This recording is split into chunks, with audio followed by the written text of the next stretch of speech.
Thrissur പോർട്ടിലെ bank കൊള്ളയിൽ പ്രതി പിടിയിൽ. ചാലക്കുടി സ്വദേശി റിജോ ആന്റണിയാണ് പിടിയിലായത്. 10 ലക്ഷം രൂപ പ്രതിയിൽ നിന്നും കണ്ടെടുത്തു. കവർച്ച നടത്തിയത് കടബാധ്യത വീട്ടാനാണെന്ന് പോലീസ്. പ്രതിയെ ചാലക്കുടി ഡിവൈഎസ്പി ഓഫീസിൽ എത്തിച്ചു. ആദ്യം അന്വേഷണ ഉദ്യോഗസ്ഥന്റെ പ്രതികരണത്തിലേക്ക്.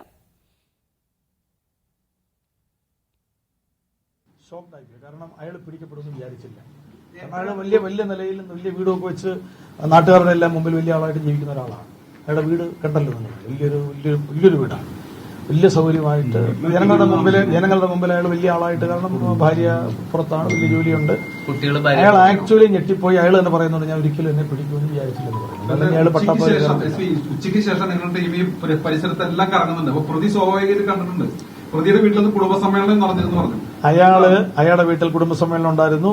അയാള് പിന്നെ പത്രത്തിലല്ല, അയാൾ പറയുന്നത് ഫോണിൽ അയാൾ വാർത്ത കണ്ടു. അയാളുടെ ഫോണിൽ തന്നെ അയാൾ ഈ എല്ലാ ചാനൽ വാർത്തകളും അയാൾ കണ്ടതായിട്ട് അയാൾ പറയുന്നുണ്ട്. അപ്പം അപ്പോഴും അയാളുടെ ധാരണ അയാളെ പിടിക്കില്ല എന്നുള്ളതാണ് അയാളുടെ ഒരു വിശ്വാസം. അല്ലെങ്കിൽ അയാൾ നിൽക്കത്തില്ലല്ലോ. അയാൾ വളരെ പ്ലാൻ ചെയ്തതാണ്. പിടിക്കപ്പെടത്തില്ല. കാരണം ഐഡന്റിഫൈ ചെയ്യാനുള്ള ഒരു വഴി അയാൾ കൊടുത്തിട്ടില്ല. വണ്ടിക്ക് ഐഡന്റിഫിക്കേഷൻ കൊടുത്തിട്ടില്ല. സാധാരണ പിടിക്കുന്നത് വണ്ടി ഐഡന്റിഫിക്കേഷനും ആൾ ഐഡന്റിഫിക്കേഷനുമാണ്. അതിനാണ് ഈ ഡബിൾ ഗാർഡ് എടുത്തത്. അതായത് അയാൾ നോക്കുക, ഇതിൽ എവിടെങ്കിലും അയാൾ ആ ഹെൽമെറ്റ് ഊരിയിട്ടില്ല. ഡ്രസ്സ് മാറുന്ന സ്ഥലത്ത് ഹെൽമെറ്റ് ഊരിയിട്ടില്ല. അയാൾ മിറർ റിമൂവ് ചെയ്ത സമയത്ത് അയാൾ ഹെൽമെറ്റ് ഊരിയിട്ടില്ല. ഒരിടത്തും ഊരിയിട്ടില്ല. ഇത് പോലീസിന്റെ, ഞാൻ പറഞ്ഞല്ലോ, നമ്മുടെ ഒരു പ്രൊഫഷണലിസം ഉണ്ട്. പിന്നെ ഇന്ന് പോലും സീനിയർ ഓഫീസർ DIG സാർ ഇന്ന് തൃശ്ശൂർ വന്നു. ഞങ്ങൾ എല്ലാവരും സീനിയർ ഓഫീസേഴ്സ് രാവിലെ ഉച്ചയ്ക്കും വൈകുന്നേരമൊക്കെ വിളിച്ചോണ്ടിരിക്കുകയായിരുന്നു തിരുവനന്തപുരത്ത്. ഞങ്ങൾ ഇന്ന് മാത്രമാണ് ഞങ്ങൾ ഇല്ലയോ, നിങ്ങളെല്ലാം വിളിക്കുമ്പോഴൊക്കെ ഞങ്ങൾ കറക്റ്റ് ട്രാക്കാണ്. കാരണം ഞങ്ങൾക്ക് 100% ഉറപ്പുണ്ടായിരുന്നു പിടിക്കാൻ പറ്റുമോ. 100% ഉറപ്പുണ്ടായിരുന്നു. അത് കാരണം ഞങ്ങൾ ആ രീതിയിലുള്ള വർക്കാണ് ചെയ്തത്. പിന്നെ ഇതേ സമയം ഇന്നും ഞാൻ പോയി. ഞങ്ങളുടെ ടീം ബാങ്കിലും ഉണ്ട്. അപ്പൊ ഞങ്ങൾ എല്ലാ തരത്തിലും വർക്കും ചെയ്തു. കാരണം ബാങ്കിൽ വരാൻ സാധ്യതയുള്ള സ്റ്റാഫ്, ബാങ്കിൽ ഞങ്ങളുടെ കാൽക്കുലേഷൻ എല്ലാം കറക്റ്റാണ്. ഇയാൾ 3 ദിവസം മുമ്പ് ബാങ്കിൽ വന്നു. ഞങ്ങൾ 3-4 ദിവസം മുമ്പ് ഇയാൾ ബാങ്കിൽ വന്നിട്ടുണ്ട് ഇതെല്ലാം കാണാൻ വേണ്ടി. ഒരു ATM കാർഡുമായിട്ട് ATM കാർഡിൽ വർക്ക് ചെയ്യാത്ത ATM കാർഡ് കൊണ്ട് ഇട്ടിട്ട് അത് കേടാന്ന് പറഞ്ഞ് ഇയാൾ അകത്ത് കയറി. അപ്പൊ ഇതൊക്കെ ഞങ്ങളുടെ എക്സ്പയറി ആയ ATM കാർഡുമായിട്ട് അയാൾ വന്നിട്ട്, അപ്പൊ ഞങ്ങൾക്കറിയാം, കൃത്യമായിട്ട് ഞങ്ങൾക്കറിയാം ഇയാൾ ഉറപ്പായിട്ട് നേരത്തെ വന്നിട്ടുണ്ട്. ഞങ്ങൾ ആദ്യം ചെയ്തത് ആ ബാങ്കിലെ ലാസ്റ്റ് 15 ദിവസത്തെ അവരുടെ ഫുട്ടേജ് ഉണ്ട്, അവരുടെ CCTV ഫുട്ടേജ് ഞങ്ങൾ എടുത്ത് പരിശോധിച്ചു. അപ്പൊ അതൊക്കെ ഞങ്ങളുടെ ചില തുമ്പുകളാണ്. അത് ഞാൻ പറഞ്ഞല്ലോ, ചില കാര്യങ്ങൾ ഞങ്ങളിപ്പോ പറയുന്നില്ല. ബാധ്യത ഒരുപാടുണ്ട്. അയാൾ പലത് പറയുന്നു. അതൊക്കെ ഇനി വെരിഫൈ ചെയ്യണം. അയാൾ കുടുംബമായിട്ടാണ് താമസിക്കുന്നത്. ഭാര്യ പുറത്താണ്, മക്കളൊക്കെ അല്ല. വഴിത്തിരിവ് ഞങ്ങള് അന്നന്ന് നിങ്ങൾ നോക്കൂ. ഇന്ന് രാവിലെ ഞങ്ങൾ വീഡിയോ കോൺഫറൻസ് നടത്തി. ഇന്നലെ വൈകുന്നേരം ഞങ്ങൾ VC നടത്തി. ഇന്നലെ രാവിലെ VC നടത്തി. ഇന്ന് രാവിലെ ഞാനിവിടെ വന്നു. ഞാൻ ഈ സ്റ്റേഷനിൽ വന്നു.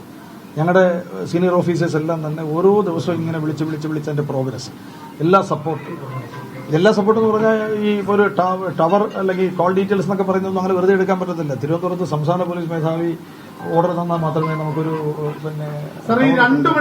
ഇതൊരു കൂട്ടായ വർക്കാണ്. പോലീസുകാരുടെ ഒരു ഹാർഡ് വർക്കാണ് എന്റെ പറയുന്നത്. 2 മണിക്ക് ശേഷം നിങ്ങൾ ഇയാളുടെ വീട്ടിലേക്ക് റൂറൽ എസ് പി തന്നെ നേരിട്ട് ചെല്ലുകയാണ്. പിന്നെ ഇപ്പോഴാണല്ലോ ക്യൂരിയോസിറ്റിയാണ്. ഞങ്ങള് ഇങ്ങനെ അരിച്ചരിച്ച് നമ്മള് കോമ്പിംഗ് എന്ന് പറയുമല്ലോ. നിങ്ങൾ നോക്കുക, കോമ്പിംഗ് എന്ന് പറയുന്നത് അക്ഷരാർത്ഥത്തിൽ ഇതൊരു കോമ്പിംഗ് ആയിരുന്നു. ഞങ്ങൾ നോക്കുക, നേരെ ഇയാളെടുത്ത് ചെല്ലുന്ന ഒരാളല്ല, 2 പേരല്ല, വലിയൊരു ടീമായിട്ട് ഞങ്ങൾ വളയുകയാണ്. കാരണം ഒരു കാരണവശാലും ഒരാൾ പെട്ടെന്ന് ഓടിപ്പോയി കഴിഞ്ഞാൽ ഞങ്ങൾ എന്ത് ചെയ്യും. അപ്പൊ ഞങ്ങൾ നല്ലതുപോലെ പ്ലാൻഡായിരുന്നു, വെൽ പ്ലാൻഡായിരുന്നു. ഇന്ന് രാവിലെ അതിന്റെ ഡിസ്കഷൻ ഉണ്ടായിരുന്നു, ഉച്ചയ്ക്ക് ഡിസ്കഷൻ ഉണ്ടായിരുന്നു. വൈകുന്നേരം 4-4:30 മണിക്ക് DIG തന്നെ വീഡിയോ കോൺഫറൻസിൽ വന്നു. ഞങ്ങളെല്ലാവരും കൂടെ വൈകുന്നേരം ഡിസ്കഷൻ നടത്തി. അതാണ് ഞാൻ പറഞ്ഞത്, ഇത് ഒരു പ്രൊഫഷണലിസം, പോലീസിന്റെ പ്രൊഫഷണലിസം. പിടിക്കാൻ പറ്റും. ബൈക്കിന്റെ നമ്പർ ഉണ്ടെങ്കിൽ, CCTV ഫുട്ടേജ് ആണെങ്കിൽ കിട്ടാൻ പറ്റും. ഇത് നിങ്ങൾ കണ്ടല്ലോ, ഇത് ഇത്രയും പ്ലാൻഡ് ആയിട്ട് ചെയ്തിട്ടും നമ്മൾ പിടിച്ചല്ലോ. അല്ല, ഞാൻ പറഞ്ഞല്ലോ, ഞങ്ങള് ദയവ് ചെയ്ത് അത്തരം കാര്യങ്ങൾ പറയാൻ.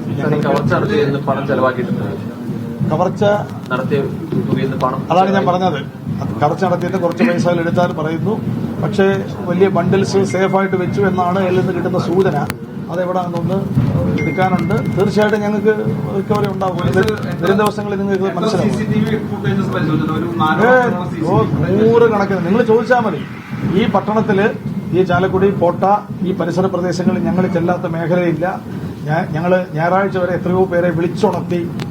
ഞങ്ങൾ അവസാനം ഈ എൻഡോർക്ക് സ്കൂട്ടർ എന്ന് പറയുന്നത് അതിനൊരു GPS സംവിധാനമുണ്ട്.